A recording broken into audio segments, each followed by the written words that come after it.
Hello there. It's your favorite parking meter here, and today I'll be giving out my first impressions on the brand new quadriplegic simulator, Dead Space. Spoiler! I'm coming! The remake, not the one from 2008. Stupid. Stupid.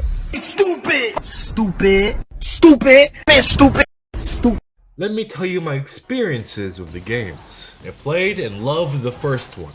I played Dead Space 2 and boy, it's a goddamn masterpiece. I played a third one recently and it's okay I guess. Definitely a massive, and I do mean massive, disappointment. And I'll probably never even touch it again unless I'm doing a series marathon. To be honest with you, I had my doubts about the quality of this remake when it got announced. Since back in 2017, EA, those vultures, shut down the original people that made the Dead Space games, Visceral Games, and they had some random dev team, Motive Studios, who previously worked on Star Wars Squadron, which is a game I'm pretty sure you don't care about. And EA, last time I checked, isn't the most trustworthy publisher. But my excitement has been growing and growing when they started to show more of the game. Well, 10 months ago. Like, they did little live streams and they showed off something that was called the Alive system, which I thought was cool. But back in October, they started to release the trailers for the game and I was pumped. A few months later, I got a copy. And now, here are my first impressions of Dead Space.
I am on chapter 6, so this isn't a full review, it's just what I think of the game so far.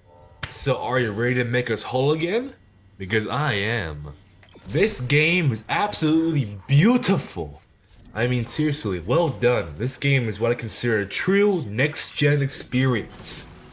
One of the few games that had come out recently that I can understand why they didn't put it on older generations of hardware. The Ishimura has never looked more detailed. Same goes for the necromorphs and the many, and I do mean many, suits that the mouth breather Isaac Clarke has. But graphics can only take a horror game so far. I think we should slash our way into the horror, shall we? Now, let's talk about the most important part of a horror game. The horror itself. If you're wearing headphones, it does a very damn good job. Wear headphones when you play this game. Oh yes, the horror. In my opinion, most of the horror I would consider to be scary comes from the excellent sound design and the atmosphere. An example of this is what I'm going to be calling the Fuse system, because I can't think of any other name for it, and I'm too lazy to search up the real name for it. You see this system during later parts of the game. An example of this would be the later half of chapter 3.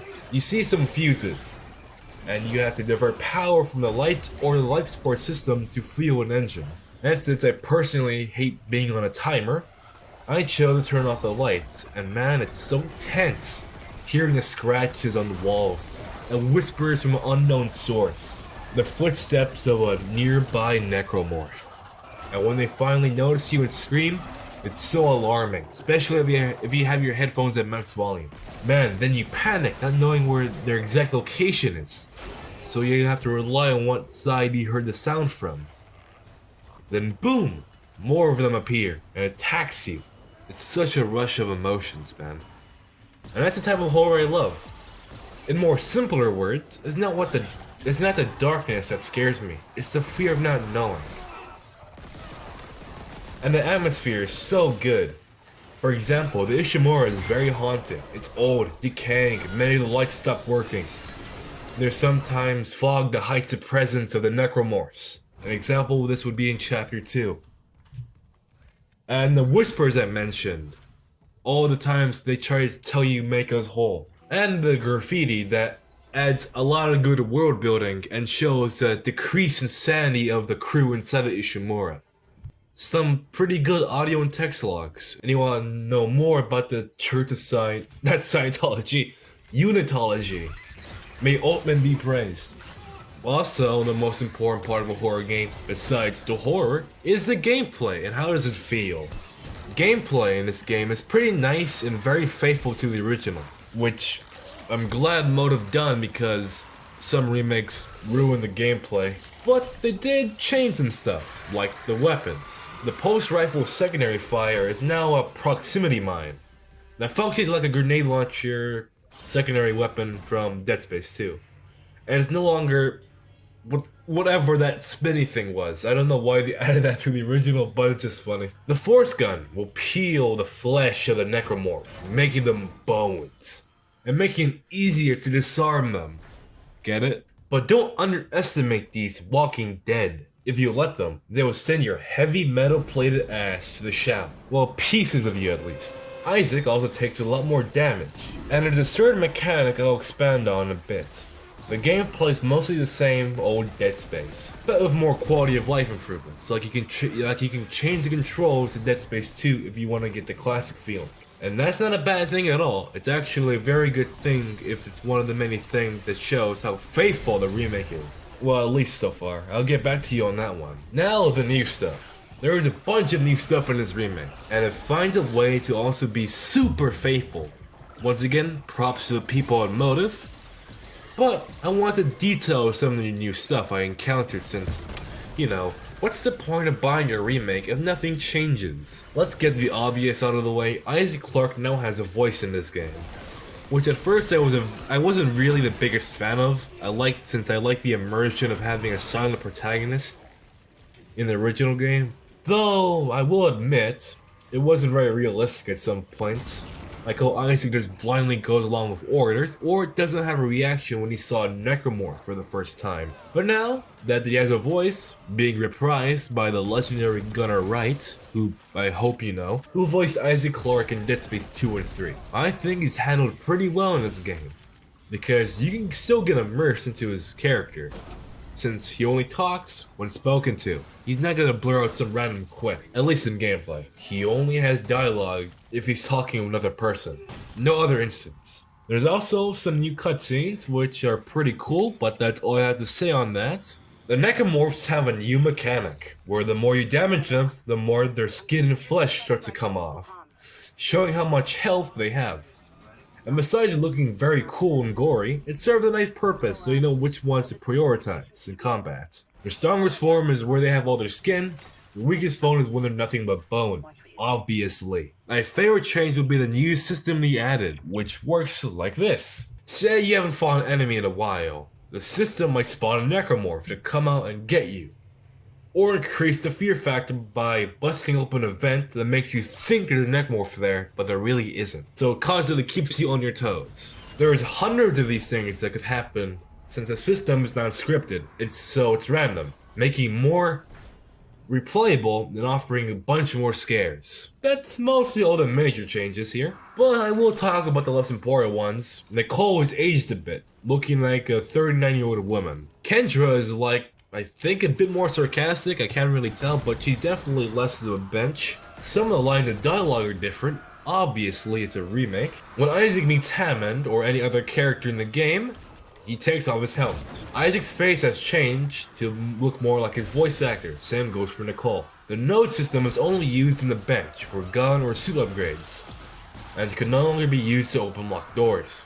There's a clearance system. Higher clearance you have, the more stuff you can access. There's a new character that stays behind in the Callion. After re-meeting her, she dies immediately, so she doesn't really matter. The zero-G areas function as they did in Dead Space 2, so you no longer have to point to a surface and do a very clunky leap. Instead you just hover. Blood will get on Isaac's suit depending on how much enemies you kill, or how much damage you take. The Ishimura is one big ship, so there's no loading screens, so you can backtrack all the way to the start of the game and go back to the end of the game. The tram is also basically fast travel. There's a lot more, but I have to finish the game to tell you the rest. In conclusion, from what I've played so far, this remake is incredible, and is a true revival of Dead Space. Thank you, Moda, for giving us a real Dead Space game. If the rest of the game is like this, then this game will be one of the best horror remakes ever made. It's already on the same level with Resident Evil, well, the remakes at least. When I finish the game, I might review it. Subscribe to the Nerd Shyt and my channel, DeathMeter. Alright, I'm out. But one more thing. There once was a ship from the CEC, the Ishimura USG. She cracked on moon with gravity. Go me bully boys, go! Ha! Soon may the Callion come to save our souls and take us home. One day when the fixing is done, we'll take our leave and go. 3 years she served her tour, 30 planets cracked and poor. The captain called no fly and swore he'd take that mucker in tow. Ha! Soon may the Callion come to save our souls and take us home. One day when the fixing is done, we'll take our leave and go. La da da da da da da da da da da da.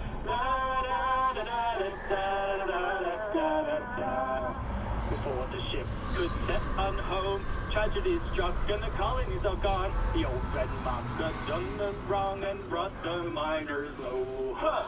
Soon may the Callion come to save our souls and take us home. One day when the fixing is done, we'll take our leave and go.